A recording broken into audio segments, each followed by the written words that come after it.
this side, yeah? All right. Okay, so we're working from back control and basically how to switch between two effective attacks and positions. Okay, so obviously when I've got the back here, I've got a chance to go for the choke. We say it's the best position in jiu-jitsu because there's really very few attacks that Lewis can do on me while I've got access to the rear naked choke, which is definitely one of the highest percentage finishes. So I usually, when I've got the back, I want to keep it and I want to keep going for the attack, okay? But sometimes if Lewis is escaping pretty well, I'll have to switch to an armbar. So when I feel like I'm losing the back, I can change to the armbar and I want to keep it. So obviously I want to keep my offense going, okay? I don't want to just go, oh, he's getting out. I'll have to abandon the position. I can stay on the offense by switching to the armbar. So the way we're going to do that is we'll kind of force it just to get used to the movement at first, but then later we'll use it as a reaction to them, to the way they're moving. Okay, so what I'm going to do here, when we've got the back, I want one hand underneath the arm and the other one over the top around the neck. Okay, this gives me good control. This stops Lewis from being able to turn to this side. Yeah, and this arm being around the neck can start the choke. Also stop by pulling my elbow back, stops Lewis turning this way. Okay, so it's the control we want, called the seatbelt. From here, I'm going to fall to my left side, like this, put my foot across the hip, and I'm going to take my left arm and open his elbow out, tied against my chest here like this, okay? This is gonna give me good access to get the Kimura grip, okay? So what I wanna do is grip over the top and get a Kimura grip here like this, okay? So when I catch this here, I know I'm gonna be able to get his wrist. Very hard to try and hide your wrist here. Like I'm always gonna be able to grab it, no matter where he puts it there or out here. I should be able to grab the wrist, bend it, and get this Kimura grip here like this, okay? As soon as I get the grip, I'm gonna put my forearm to block Lewis's head. So when he tries to close the distance with his head, he can't, and that'll give me room to swing my leg over the top, kick, and I'm in position to go for the armbar. Okay. Yep. We've got our seatbelt here like this. I'm gonna try to open this elbow out and pull it to my, like, tight against my chest. Okay, that's as I fall to the side, I look to get this control. Okay. I find that's important. If he's got his elbow by his side, it's gonna be hard, you know, for me to fight this. He can be fighting my hands. It's difficult to get the grip. Okay, so if I make sure that I open this elbow out by getting my forearm right near the crook of the elbow, when he tries to defend that, it's very hard for him to stop me getting my right hand to grab the wrist, and we get a figure 4 grip here like this. And then lastly, so just make sure your forearm blocks. So right now I'm not blocking with my forearm. If Lewis puts his head next, just put your head next to my head. Okay, I will not get my leg over the head. So I will not be able to go for the armbar. So what I need, once I get this grip, is my forearm to block that, okay? Now he tries to put his head to my head. There's a big gap for me to swing my leg over, kick, and sit up at the same time. From there, we can finish the armbar. Both hands on the wrist, thumb pointing up, pulling the knees in, and feet in, and squeezing the knees. Finish the straight armbar from there. Okay. Fall to the side, open the elbow out. We're gonna take the Kimura grip, like this, block with our forearm. Leg's gonna come over the top. We're gonna kick, sit up, 2 hands on the wrist, thumb pointing up. We can get the finish for the elbow. Okay. Let's do it. Oh, this is dangerous. Okay. Just falls to the side. Don't go for this. So it might be tempting, guys, to like get the Kimura grip here. It's very hard to free your elbow over. So try and free your elbow. Like I can make that difficult to do, right? It's better to try to open unless you got really long arms, that might work. But otherwise, we're gonna fall to the side, open the elbow out like this, and then we change our grip. Okay. Forearm blocks me from closing the gap. Leg comes over the head, kicks, sits up, and now we've got a good chance at taking the elbow. All right, let's have a go, guys. 3 minutes each. 3, 2, 1.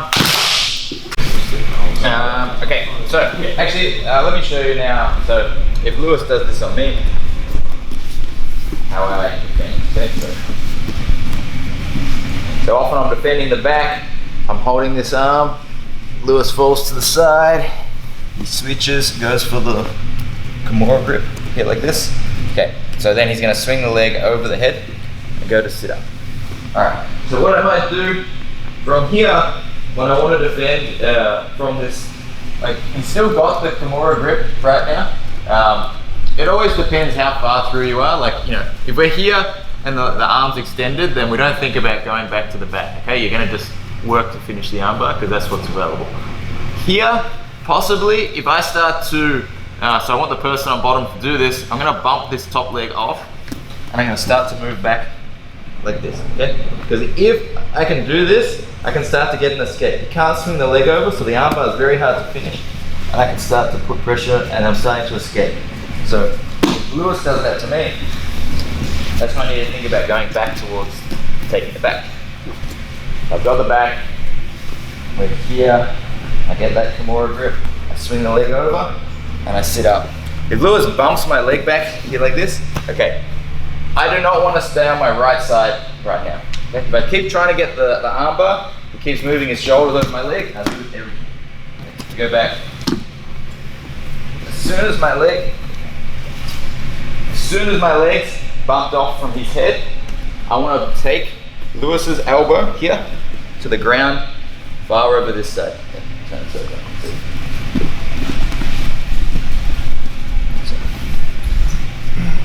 As soon as I lose that leg, here like this, I'm going to take this elbow down to the mat as far as I can. So when I get my grip, I actually have to like kind of straighten both arms to point the elbow. See how there's good tension here? I can really like pull and move him. If I'm holding like this, it doesn't move him as well. Okay, so I have to straighten both arms, fall to the side and pull Lewis's elbow like that. See how his back's exposed to me again by doing that? So you pull the elbow as far as you can here.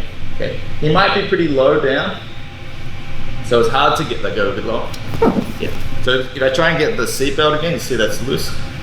So what I do from here, my right knee will come behind the shoulder. It will pull up like that. Okay, it just brings Lewis a little higher and holds him in place while I change my hands and take the seatbelt again. Okay. Obviously from there, if you want, you can go straight into your choke to finish. Okay, so again, we're gonna go from here. We fall to the side, catch the elbow, we get our grip, sit up for the armbar. Lewis is gonna push the leg off and start to go here. Okay. Do not let yourself go to your right hip. Immediately, when your leg is removed, you're gonna start falling to your left hip and pulling the arm across with the elbow going as far as possible. Leg's gonna block to keep him high and prevent him slipping down as I take my right arm back, come around the neck, get the seat belt, into the choke as well. Alright, do you want to go, Lewis?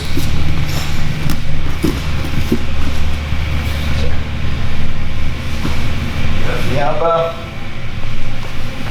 Like this. I push the leg off and go to here. Okay. Lewis is gonna, so see how he's curling in? This is not the tension we want. Okay. We want arms straight. Yes, see how that pokes my elbow up? Now when you with that, straighten your arms. Yes. Yeah, that's better. Okay. Keep that grip and try and put my elbow as far as across you. So go back. I need to pull my elbow to the ground as far as I can. Yes. Okay, that exposes the back. This knee is going to block me from moving down, and then he's going to change to a grip, potentially a choke as well. Okay, one other thing, guys, just which is important, more for the armbar side of it, but we really want to, when we do go from this grip to the armbar, it's always leg first and then sit up. Don't sit up and then put your leg down.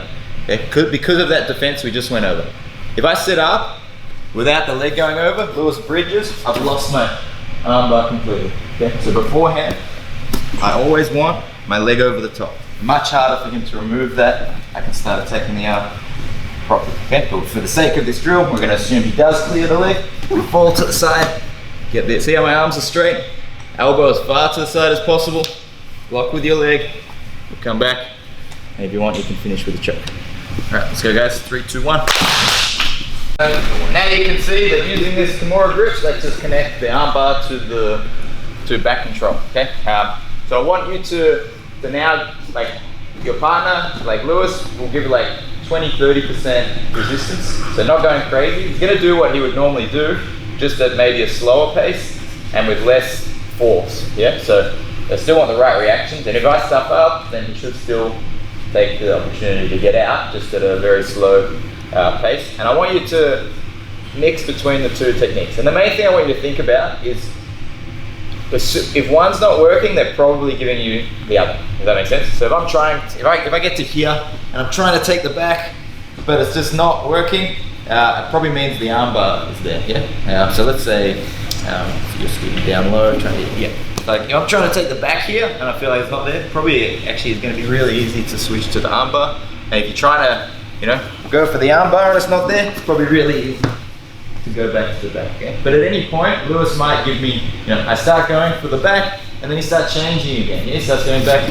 to so I have to go back to the armbar. So we need to feel out like at different points throughout this movement, you're gonna have to switch. Okay. For the advanced guys, blue belts and above, obviously there's some other options I want you to play with as well. Sometimes let them outside your bottom leg. Okay. We've got a lot of options here for like reverse triangles. Come up for the Kimura from there too. So sometimes let that happen. Sometimes mix in with your triangle too. Yeah. So I can also start working this leg over, start locking up a triangle here. There's a lot of things we can attack from the Kimura. You know that those things, mix them in with the transition through that too. Alright, let's go guys. 3 minutes each, 3, 2, 1.